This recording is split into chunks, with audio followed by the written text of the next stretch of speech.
राजकारण, समाजकारण, कोकणातील प्रत्येक घडामोड. सिंधुदुर्ग 24 तास आता नव्या रूपात. सिंधुदुर्ग संवाद, ताज्या घडामोडींसाठी आताच सबस्क्राइब करा. वृक्ष संवर्धनासोबतच वृक्षांचे औषधी गुणधर्म जाणून घेणे ही काळाची गरज असल्याचे प्रतिपादन साहित्यिक सुरेश ठाकूर यांनी केले आहे. आचरा येथील श्री रामेश्वर सार्वजनिक वाचन मंदिराच्या वृक्षारोपण कार्यक्रमात ते बोलत होते. कृषी विषयक पुस्तकांचे वाचन वाढल्यास पर्यावरण संवर्धनाची चळवळ अधिक प्रभावी होईल, असेही त्यांनी सांगितले. या कार्यक्रमाला जिल्हा परिषद सदस्या वर्षा सांबारी यांच्यासह अनेक मान्यवर उपस्थित होते. आमच्या संस्थेची ओळख अशी की आमची संस्थेचे संस्थापक आहेत पद्मविभूषण डॉक्टर मोहन धारिया साहेब यांनी ही संस्था 10 जुलै 1986 रोजी स्थापन केली. आणि या संस्थेचं उद्दिष्ट असं की गावोगावी प्रगती व्हावी, सर्वांगीण ग्रामीण विकास. आणि त्याच अंतर्गत हा आमचा एक HDFC बँकेच्या फंडिंग मधून चालू असलेला HDFC बँक परिवर्तन म्हणून प्रोजेक्ट चालू आहे. तर त्या अंतर्गत 25 गावांमध्ये आमची कामं चालली आहेत आणि त्या गावांमध्ये आम्ही शेतीविषयक कामं असेल जसे की डेमो प्लॉट्स बनवून शेतीविषयक साक्षरता निर्माण करणे शेतकऱ्यांमध्ये. अशा प्रकारे आता सध्या एक लेटेस्ट म्हणजे आमच्या इथे काम चालू असलेले एक नवीन ऍक्टिव्हिटी म्हणजे श्री पद्धतीने भात शेती कशी करावी त्याच्याबद्दल मार्गदर्शन. फर्टिलायझर्स किंवा पेस्टिसाइड्स, फंगिसाइड्स या औषधांचा वापर कधी करावा, कशा प्रकारे करावे ह्याबद्दल मार्गदर्शन आमचे ऍग्रीचे जे काही माणसं आहेत आमच्याकडे ती लोक सगळे शेतकऱ्यांच्या डेमो प्लॉट म्हणजे शेतकऱ्यांपर्यंत पोहोचून ती शेतकऱ्यांना मदत करतायत. त्यानंतर आम्ही नैसर्गिक संसाधनांचा वापर म्हणजे थोडक्यात आताच आपल्या आचऱ्या गावातलं एक CNB स्ट्रक्चर आहे, सिमेंट नाला बंधारा आपण ज्याला म्हणतो, ते त्याचं रिपेअरिंग जे आम्ही आमच्या संस्थेमार्फत केलेलं आहे. म्हणजे पाणी साठवणूक कशी करावी, त्यानंतर पाण्याचा वापर गावागावांपर्यंत कसा व्हावा ह्या संदर्भात आमची कामं चालली असतात. त्यासोबतच आमच्या एक म्हणजे आम्ही बचत गटांसोबत सुद्धा कामं करतो. तर बचत गटांना एक व्यवसाय स्थापन करून देणे, त्यात आम्ही मशिनरीचा सपोर्ट दिला जातो आणि त्यांना लागणाऱ्या प्रशिक्षणाचा सपोर्ट आमच्याकडून दिला जातो. आणि त्यामध्ये आम्ही त्यांना प्रशिक्षण देऊन एक साक्षरता निर्माण करतो, बिझनेस कसा असावा, व्यवसाय कसा करावा आणि त्यातून मग ते बिझनेस चालू करा. आता सध्या आमचा एक हिंदळ्या गावात मसाला उद्योग सुरू केलाय त्यांनी. 5 महिला आहेत त्या गटामध्ये आणि त्यांनी तो सुरू केलेला आहे. तर तुम्ही नक्की तिथे भेट द्या असं मी तुम्हाला आवर्जून सांगेन. आणि अशा प्रकारची ही आमची की गावांमध्ये प्रगती व्हावी, सर्वांगीण ग्रामीण विकास व्हावा असा आमचा उद्देश आहे. धन्यवाद. आज माझं वाचनालय जिल्ह्यात 150व्या वर्षाकडे पदार्पण करीत आहे. त्या वाचनालयाच्या मार्फत आजचा हा वृक्षारोपणाचा कार्यक्रम होत आहे. आजच्या उपाध्यक्ष मान्य कांबळे सर, कार्यवाह वापर्डेकर सर आणि सर्व समिती सदस्य आणि ग्रंथपाल आमच्या कांबळे मॅडम आणि सर्वच जण यांचं मी स्वागत करतो. परंतु आज आपल्या या वाचनालयामध्ये जवळजवळ 500 ते 600 कृषी विषयक पुस्तकं आहेत आणि त्यांना अजूनपर्यंत चांगला वाचक मिळत नाही. त्याला कृषी साक्षरता मी म्हणतोय. माझ्या बाजूला आपले वनराईचे मापणकर आणि मायनाक आहेत, त्यांचंही तसेच मत आहे. तर मी या ठिकाणी 10 मिनिटात महत्वाची जी पुस्तकं आहेत ती सामान्य माणसांसह वाचावी आणि हे का आता हे सर्वत्र समजावं. याच्यामध्ये हे मासिक हे आमच्या बालपणापासून मासिक आहे, शेतकरी मासिक. आणि शेतकरी मासिकाचं घाटमाथ्यावरती घराघरात सदस्य आहे. आपल्याकडे हे चालू आहे. 65 साली हे सुरू झालं आणि जवळजवळ 60 वर्षे या मासिकाला झाली. आणि या मासिकात शेती कशी करावी विविध प्रयोग हे आहेत. पण अलीकडे AI तत्वज्ञान जे आले त्यांनी शेती करावी असं हे प्रत्येकानं हे वाचावं. असं हे शेतकरी मासिक हे माझ्या वाचनालयात कायम येतं, बाहेर ठेवलेलं असतं, त्याला वाचक मिळालं पाहिजे. दुसरं, शेतकरी आत्महत्या करतात परंतु शेतकऱ्यांसाठी शासकीय अर्थ योजनांचा लाभ का? जवळजवळ 125 GR या पुस्तकात आहेत. माझा शेती हा व्यवसाय नाही परंतु त्या इकडचे वाचतायत, कोल्हापूरकडचे हे पुस्तक घेऊन वाचतायत. एवढे GR एकत्र असलेलं एकमेव पुस्तक माझ्या वाचनालयात आहे.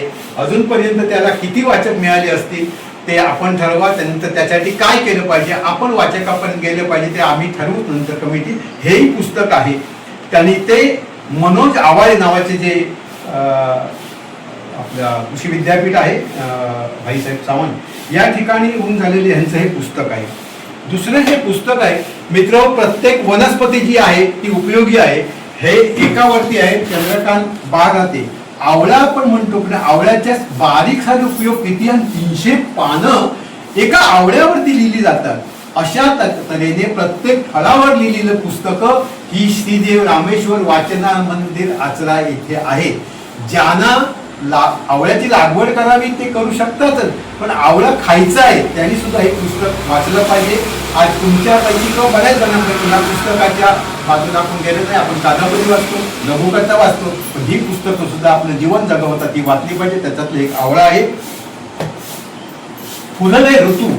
मित्र, ऋतू बदलला हे सांगणारं हवामानाचं तत्वज्ञान म्हणजे आपले वेगवेगळी फुलं ही निर्मला मोहने यांचं आहे. म्हणजे चाफा जास्वंद म्हणजे बोगनवेल फुलली की कोणत्या ऋतू जवळ आला, त्याच्यात एक वाक्य आहे, गुलमोहर वसंत ऋतू संपून ग्रीष्म ऋतू सुरू झाला की उन्हाळ्यात आपल्याला गुलमोहर सांगतो. किती त्या झाडांची आपल्यावरती श्रद्धा आहे हे सांगणार हे पुस्तक आहे. दुसरं, वृक्षवल्ली आम्हा सोयरे वनचरे. तर वेली आणि वेलींचं गुणगान असं आपलं माहिती आहे. नुसतं वेलीवरती लिहिलं, किती प्रकारची वेली आहे. एक कदाचित कांबळीनं आठवेल, आमच्या वेळी ते राखाची गोष्ट एक सिनेमा होता, गदी मानगुळकर आणखी राजा पानांचे, आणि ते गाणं तुम्ही ऐकलेले असेल. त्या तिथे पलीकडे माझिया प्रियेचे झोपडे, गवत उंच दाट दाट वळत जाय पाय वाट, वळणावर आंब्याचे झाड एक वाकडे. दुसरा तेवढा असा होता, कौलावर गारवेल वाऱ्याने हळू झुलेल. ही गारवेल हा प्रकार काय असतो, ही वेलींचे अनेक प्रकार दिले आहेत, त्याचे जवळजवळ 200 प्रकार. आणि गारवेल म्हणजे एअर कंडिशन, म्हणजे घराला ठेवणारी. कौलावर आणखी ती गारवेल असेल तर किती, कौलावर गारवेल वाऱ्यावर हळूझुलेले, गुलमोहर डोलताना स्वागत ते केवढे. आपण पुष्पगुच्छान स्वागत करतो, गुलमोहर कसा करतो. मित्र, प्रत्येक वेलीवरती लिहिलेलं असं एकमेव हे पुस्तक आहे. तुम्ही सुद्धा वाचा, आणि ज्यांना आवड आहे त्यांनी वाचा. हे दुसरं जे आहे ते तुमच्याकडे, मी काही पुण्याला 2-3 मित्रांकडे गेलो, आपल्यापेक्षा मला लाज वाटली, त्यांनी परसबाग बंगल्यावरती चालू केली. आणि ठाकूर सर, आमची भाजी आम्ही आमच्या परसबागेत पिकवतो. किती सुंदर योजना. ते कसे परसबागेत भाज्या कशा पिकवाव्या याच्यावरती मार्गदर्शन करणारं सेंद्रिय परसबागेतील फुलझाडे या नावाचं हे पुस्तक आहे. बऱ्याच जणांना आपल्याकडे हा खजिना आहे, अलिबाबाचा खजिना म्हणतात, तो कदाचित माहीत नसेल. दुसरं, हे पुस्तक मला ग्रंथपालांना असं सांगायचं आहे की हे दुर्मिळ पुस्तक आहे. हे पुस्तक कोणी मागितलं तर त्याच्यावरती हे करून घे, कारण याच्यावरती औषधी वनस्पती एवढी एकही माणसाचा विकार जो औषधी वनस्पतीने जाऊ शकणार नाही असं वर्णन केलेलं आहे. आणि ते निपुणगे यांचे लेख येतात, त्यांचं हे पुस्तक आहे. त्याच पद्धतीचं दिव्याौषधी वनस्पती हे सुद्धा पुस्तक एक वाचनीय आहे. दोघात फरक आहे, वेगवेगळे आहेत ते. फुलांचा उपयोग आपण फक्त कार्यक्रमात देण्याकरता करतो, पण प्रत्येक जे फूल आहे ते फूल अशी जवळजवळ 20 फुलझाडांची माहिती या ठिकाणी दिलेली आहे. त्याची छाटणी कशी करावी, काळजी कशी घ्यावी, आणि त्याचं उपयुक्तता, आणि ह्याचं हे पेशंट लिहिलेलं आहे, फुलावरती लिहिलेलं पुस्तक. आपल्याला जसं नटसम्राट नाटक काढून देतो किंवा शारदा नाटक काढून देतो, तर हे सुद्धा समोर आपण ठेवूया. त्याच्यासाठी काय करायचं आहे ते हे संपल्यानंतर मी सांगेन.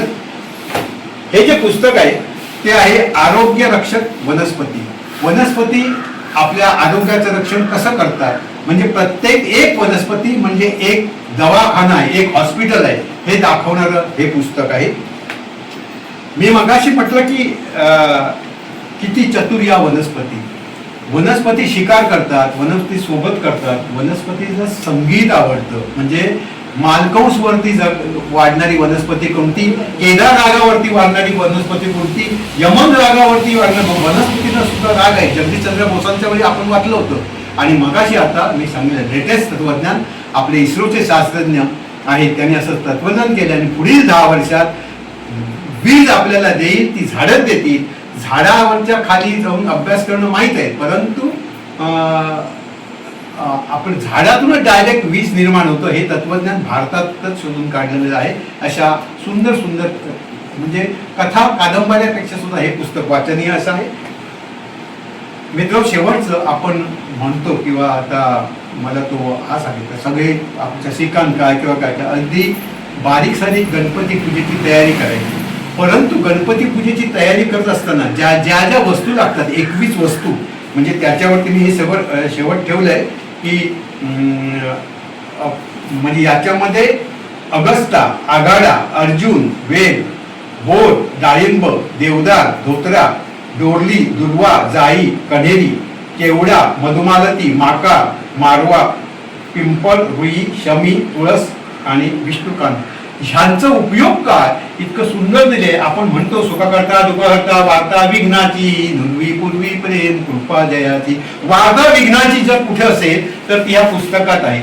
याच्यातली जर पुस्तकं आपण वाचलीत तर खऱ्या अर्थानं वार्ता विघ्नाची आपल्यावरती सुख करता आणि दुःख करता येईल. तुम्हाला हे पुस्तक वाचल्यावरती असं वाटलं की गणेश चतुर्थी म्हणजे काय असतं. या बरेच जण ह्या पुस्तकाच्या मागे गेले नाहीत. आताच तुमची माननीय महापणकर आपले कोणची वनराय फार चांगलं काम करतायत. त्यांनी आज आलेले आहेत. मला त्यांचं कौतुक वाटलं. मला परिचय त्यांचा झाला परंतु मी ऐकून आहे. लोकांनी आमच्याकडे काजू वगैरे सगळे लावले परंतु आरोग्यदायी नैसर्गिक भात शेती असं जे पुस्तक त्यांच्याकडे अलीकडे लेटेस्ट मी सांगितलं असलं मला लेटेस्ट आहे ते पुस्तक. आणखी प्रकल्प परिवर्तन म्हणून त्यांचं मासिक आहे. मित्र, झाडं आपण म्हणतो झाडं आपण अन्न वस्त्र निवारा देतात पण आरोग्य देतात, संरक्षण देतात. बांध तयार करायला असतो त्याच्यापासूनच करतो. औषधी देतात. आणखी जाता एक सांगतो की या ठिकाणी जे आपले ऋषीमुनी जे आहेत त्या ऋषीमुनींनी ही सगळी वनौषधी शोधून काढले पाहिजे. वानप्रस्थ आश्रमात ज्यावेळी ऋषीमुनी जात त्यावेळी नुसता वानप्रस्थ नाही त्यावेळी प्रत्येक ह्याच्यामध्ये कोणती वनस्पती औषधी असेल असे शोधायचे आहे. एका ऋषींनी आपल्या शिष्यांना पाठवलं आणि सांगितलं आम्हाला तुम्ही गुरुदक्षिणा द्या पण तसं एक लिस्ट तयार करा. प्रत्येकाने एक भारताच्या पूर्वेला चला, एक पश्चिमेला चला, एक उत्तरेला चला, दक्षिणेला चला आणि प्रत्येक वनस्पतीचा औषधी गुण घाला पण जी औषधी गुण नाही अशी वनस्पती मला गुरुदक्षिणा म्हणून द्या. गेले शिष्यांनी 1 वर्ष केलं आणि आपले बाळ घेऊन आले. सर्वाचा उपयोग होता. एकही वनस्पतीचा माणसाला उपयोग नाही असा प्रकार झाला. माणसाने ज्यावेळी जन्माला घातलं ते देवाने अगोदर वनस्पतीला घातलं नंतर माणसाला घातलं आणि म्हणून त्या वनस्पती आपल्याला सजवत आहे. वाचनालयानं हा जो वृक्षारोपणाचा कार्यक्रम केलाय वृक्ष जपतील तसे वाचकांनी हे पुस्तकं वापरावी म्हणून मी 10 पुस्तकांचा परिचय दिला. मित्र, फार मोठा पुस्तक साठा आहे. आमच्या ग्रंथपाल सुद्धा तुम्हाला सहकार्य करणं या आणि प्रत्येकानं हे पुस्तक अशी पुस्तकं वाचा एवढं सांगून आज वसंतराव नाईक ज्यांनी हरित क्रांती केली त्यांना अभिवादन करतो. वाचनाच्या सर्व कार्यकर्त्यांना याच्यापूर्वी होऊन गेलेल्या सर्वांना अभिवादन करतो आणि माझं वनस्पतीविषयी 4 शब्द हे थोडक्यातलं भाषण थांबवतो. जय हिंद, जय वनस्पती, जय वृक्षारोपण आणि जय रामेश्वर सार्वजनिक वाचन मंदिर आचरे 150 वर्षाकडे वाटचाल करणार. नमस्कार. सिंधुदुर्ग 24 तास आता नव्या रूपात. सिंधुदुर्ग संवाद ताज्या घडामोडींसाठी आताच सबस्क्राईब करा.